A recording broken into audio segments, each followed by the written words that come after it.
8 नवंबर 2016 रात के 8 बजे देश के लोगों ने एक ऐसा फैसला सुना था जिसके बाद उनके पांव से जमीन ही खिसक गई थी। हम नोटबंदी की ही बात कर रहे हैं। नोटबंदी मतलब 500 और 1000 रुपए के नोटों को तत्काल प्रभाव से बंद करने का ऐलान कर दिया गया था। इस फैसले के बाद लोगों की सिट्टी पिट्टी गुम हो गई थी। नवंबर का महीना था। शादी के लिहाज से ये महीना बिल्कुल उत्तम माना जाता है, लेकिन कैश की कमी के चलते हजारों नहीं बल्कि लाखों शादियां टाल दी गई। जो बाप अपनी बेटियों के हाथ पीले करने की तैयारी कर रहे थे, उनके सारे सपने धराशायी हो गए। तो वहीं जिनके घरों में मौत हो रही थी, उनके लिए मरने वालों के कफन का इंतजाम करना भी मुश्किल साबित हो रहा था। बता हमारे लाली खत्म हो गई थी, खाने के लिए कुछ भी नहीं है।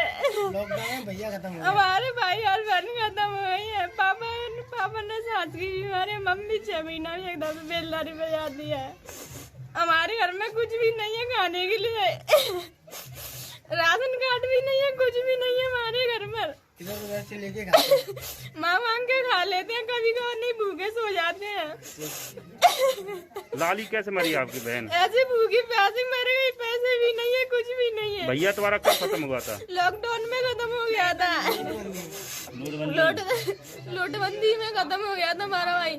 और बहन अभी खत्म हुई है कल? बहन अभी खत्म हुई है। पैसे की जुगाड़ नहीं बनी थी कहीं पर।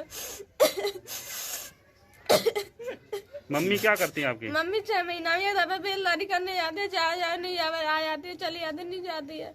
पापा? पापा बीमार है। देश की जनता लाइनों में खड़ी हो गई। एटीएम के बाहर, बैंकों के बाहर पूरा लोगों का हुजूम ही इकट्ठा हो गया था। बच्चे, बूढ़े, जवान, महिलाएं, हर कोई सिर्फ लाइनों में ही दिख रहा था। किसी को घंटों लाइनों में खड़े रहने से हार्ट अटैक आया, तो किसी ने ऑन द स्पॉट ही दम तोड़ दिया। लाइनों में खड़े रहने का सिलसिला एक दिन नहीं बल्कि कई दिनों तक लगातार चलता रहा, जब तक देश में नए नोटों की एक अच्छी खासी खपत नहीं हो गई। सरकार का कहना था कि नोटबंदी का फैसला देश में जमा किए गए काले धन को बाहर निकालने को लेकर किया गया था। सरकार के मुताबिक उसकी मंशा थी कि जो लोग भारी भरकम नोटों की गद्दियां दबाए बैठे हुए हैं, वो बाहर लाया जा सके। लेकिन इससे उन अमीर लोगों को तो कतई फर्क नहीं पड़ा। लेकिन हाँ, नोटबंदी में अगर कोई सबसे ज्यादा पिसा तो वो थी देश की आम गरीब जनता।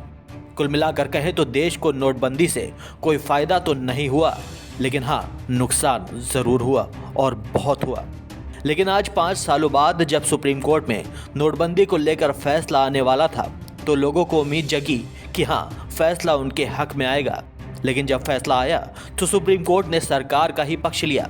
सर्वोच्च अदालत ने साफ तौर पर कहा कि नोटबंदी बिल्कुल सही कदम था।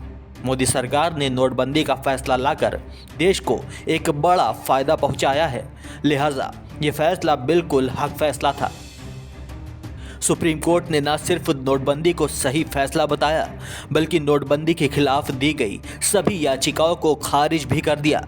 मतलब ये कि आने वाले वक्त में नोटबंदी को लेकर देश में अब कोई बात नहीं होगी।